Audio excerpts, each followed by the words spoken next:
Salut à tous, aujourd'hui dimanche 3 novembre, j'ai procédé au tirage au sort du dernier jeu concours. J'ai pas mal galéré, j'ai voulu faire un petit script, ça n'a pas trop marché, mais vous allez voir, je vais rester dans la thématique ChatGPT slash Violent Monkey. Et j'ai aussi raté la vente sauvage de mardi dernier qui avait lieu tout simplement durant l'après-midi, mon PC ne tournait pas. Donc j'ai pas pu tester le code comme prévu, mais par contre je voudrais continuer à développer cette automatisation dans le sens où je voudrais que mon script tourne en tâche de fond. Donc l'objectif final, c'est d'avoir sur mon bureau un petit exécutable, je double-clique, qui me lance Chrome, connecté à Reality et essayer de détecter des ventes sauvages. Donc voilà, pour ça je vais utiliser Properties et de toute façon je vous montrerai ça après, mais tout de suite le résultat du jeu concours. Et en tout cas merci à tous, vous étiez nombreux à participer, c'était vraiment cool. Mais ce que je vais faire tout simplement, c'est que je vais prendre le code HTML, le demander à ChatGPT et tire-moi un candidat au sort qui a marqué trop cool du 11% ou Only Code Can Judge Me. Et comme je disais en préambule, j'ai essayé de faire un script, je me suis complètement... j'ai passé 1h30, j'ai pas réussi. Mais bon, ce n'est que partie remise, je m'engage pour que la prochaine fois, le tirage au sort sera fait avec un petit script fait maison bien sûr. Mais pour rester dans la thématique, je vais tout simplement demander à une main innocente. Et quelle main n'est pas plus innocente que ChatGPT, une IA. Donc voilà, ce que je vais faire, c'est que je vais récupérer l'élément des commentaires, je vais l'envoyer à ChatGPT et je vais lui dire sélectionne-moi un commentaire qui contient Only Code Can Judge Me ou trop cool du 11% et ressors-moi le nom d'utilisateur. Cet utilisateur sera donc le gagnant, l'élu. Donc toujours comme d'hab, voilà, bam, Element. D'ailleurs, je passe un petit message à Taodiem, j'ai téléchargé ton outil Web Developer. Franchement, il a l'air ultra complet. J'ai vu qu'on pouvait virer les cookies ou autre. Mais j'ai pu sélectionner les éléments, mais j'ai pas réussi à choper le code source. Donc peut-être que j'ai raté une étape. Mais c'est un petit tuyau, je le prends. N'hésite pas à me le dire en commentaire. Voilà, donc ça, c'est tout simplement tout le code source des commentaires. Je le copie-colle. Comme il est un peu volumineux, je vais l'enregistrer dans un fichier HTML que je filerai à ChatGPT, ça sera plus simple. Voilà, et en même temps, j'en profitais pour enregistrer, comme ça me fera un short. Vous étiez nombreux à participer à mon dernier jeu concours. Mais qui est le gagnant du fameux jeu concours? Eh bien, la réponse tout de suite. Voilà, petit prompt à ChatGPT et c'est parti. Bon, moi, c'est pas passé comme prévu, donc il ne m'a pas tout pris. Suspense. Donc voici le code source. Félicitations participants, vous étiez une dizaine. Et le gagnant c'est Steve MK5SD. Donc félicitations à toi. Donc Steve, tu m'envoies tout simplement un mail à l'adresse en bas dans la description et tu mets juste un screenshot voilà, de ton application YouTube pour me prouver que c'est bien toi et ça me suffira. Bien sûr, envoie-moi ton adresse publique, que je te fasse la vente privée qui ne concerne que toi. Félicitations encore, on passe aux choses sérieuses. Voilà, on se retrouve sur la marketplace de Reality et là je vais juste faire un script alert Hello World. Au lieu de lancer mon script de vente sauvage, pour vérifier que ça fonctionne bien, mon enchaînement, je vais déjà appeler Properties qui va lancer Chrome sur la bonne page et je vais voir si mon Hello World s'affiche bien. Donc si ça s'affiche bien, ça veut dire tout simplement que je peux utiliser cette méthode. Et une fois que mon script Properties sera fini, c'est du JavaScript. Je ne sais même pas si c'est de l'exécutable ou quoi. Donc je verrai comment le faire, parce que je ferai voilà, juste un Perl assez rapide. Oui, et bien sûr, moi j'utilise un Mac. Donc tous ceux qui utilisent Mac Linux, je pense que la console, ça vous parle. Pour ceux qui sont sous Windows, vous pouvez aller sur par exemple WSL, qui est le Windows Subsystem Linux. Voilà, j'arrive sur la marketplace, mon Hello World fonctionne parfait, donc maintenant on va pouvoir lancer Properties. Je quitte ça, bam, et je garde que ChatGPT. Alors j'avais fait un short où j'avais utilisé Properties. Properties, je crois que ça veut dire marionnettiste, c'est pour entre guillemets commander à distance.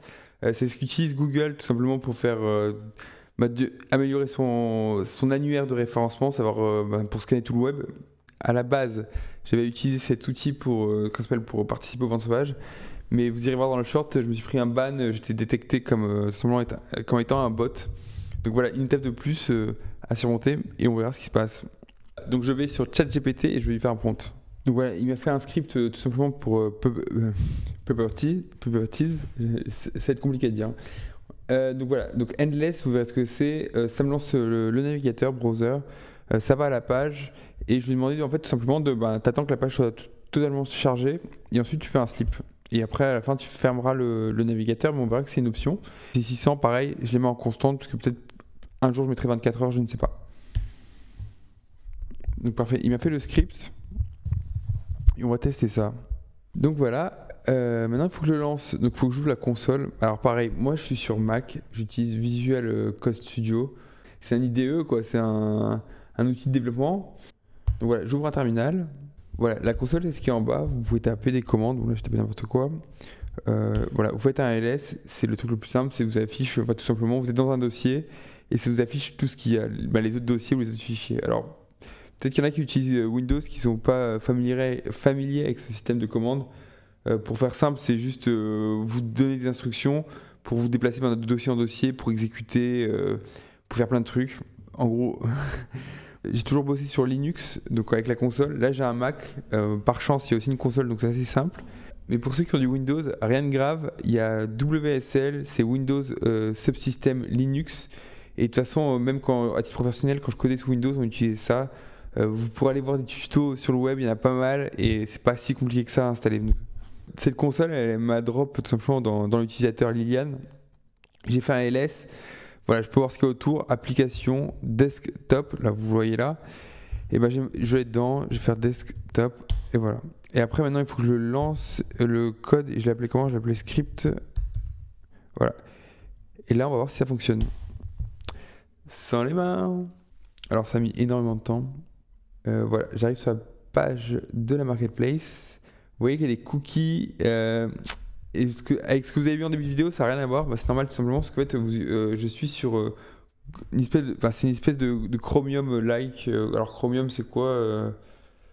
On va dire que c'est un peu l'OS des navigateurs, quoi. Mais moi, ce que je voulais faire, c'est utiliser ce Google Chrome en tant qu'utilisateur Baptiste. Et pareil, j'ai changé de format, j'utilise plus ChatGPT 4, j'utilise O1-Preview. Tout simplement parce qu'il était recommandé dans le Telegram Bot Realty. Donc voilà, je teste les infos, n'hésitez pas à y faire un petit saut parce que c'est bien sympa. Ok, donc en fait, apparemment, il faudrait ajouter cette ligne. Donc voilà, en fait, mon script là, il tournait toujours parce que je lui ai dit, attends, 10 minutes. Et même en fermant le Chrome de test, ça continuait à tester, je pouvais pas lancer la console. Donc là, rien de grave, vous faites un CTRL-C. Ok, donc il faut faire attention au prompt parce que c'est pas utilisateur, c'est profil. Ah, si le dossier existe bien, les sous-dossiers comme default, profil 1, etc., le chemin est correct. Alors c'est normal que ça ne fonctionne pas, tout simplement parce que l'utilisateur ici s'appelle Liliane. C'est un PC que j'ai récupéré et que je n'ai même pas trop réinitialisé honnêtement. C'est comme ça. Voilà.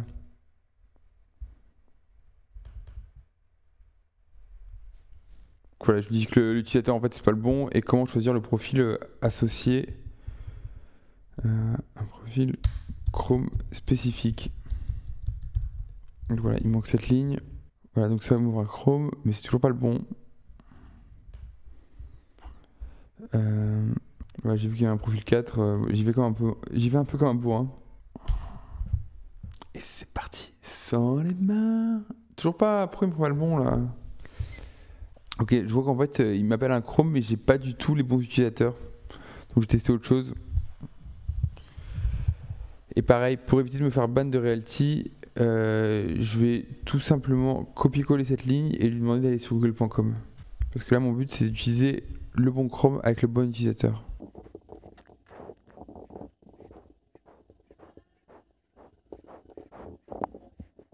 Voilà, et comme j'y connais rien, je vais lui demander tout simplement où je peux trouver ces profils et comment utiliser personne 1, parce que moi, je voudrais utiliser personne 1. Vous voyez que je suis vraiment perdu là, je sais pas du tout où je vais. Alors, qu'est-ce qu'il me dit?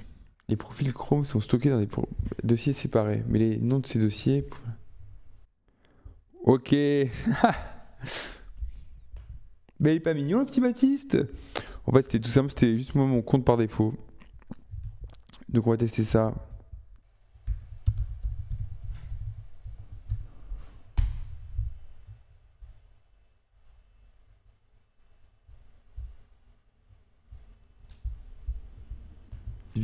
Bon, comme vous avez vu, cette semaine, ça n'a pas été de la folie. J'ai raté la vente sauvage. Et bon, il y a quelqu'un qui sera heureux, c'est Steve, qui a gagné les droits de Machine Token. Donc n'oubliez pas de m'envoyer un petit mail. Pareil, n'oubliez pas aussi de vous abonner, de liker, ça fait toujours plaisir. Honnêtement, ça va être la 4e ou 5e vidéo que je tourne. Je pensais pas aller si loin sans me prendre un échec.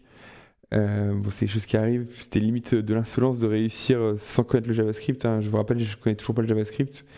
Et comme vous avez vu, entre le code que j'ai fait aujourd'hui et le code qu'on utilisait pendant la vente sauvage, Ça ressemble quasiment à. C'est du JavaScript, mais c'est pas du tout les mêmes structures, j'ai l'impression. Donc il faut quand même que j'étudie ça. Pour la semaine prochaine, bah voilà, je vais essayer de participer enfin à la vente sauvage. Voilà, mardi, je laisserai tourner le PC. Est-ce que ça va marcher oui ou non, je ne sais pas. Et sinon, bah, je commencerai à m'intéresser tout simplement au YAM ou plutôt à des scripts, enfin, de l'algorithmique sur la blockchain. Tout simplement parce que la DAO avance et j'ai toujours rien fait. Et voilà, j'ai pas envie d'arriver la fleur au fusil. Vous voyez ce que ça fait quand on arrive la fleur au fusil. Et ben on se prend des gros stops, des petits râteaux. Et voilà, c'est tout pour aujourd'hui. Moi, je vous souhaite une bonne semaine et je vous dis à très vite. Allez, ciao.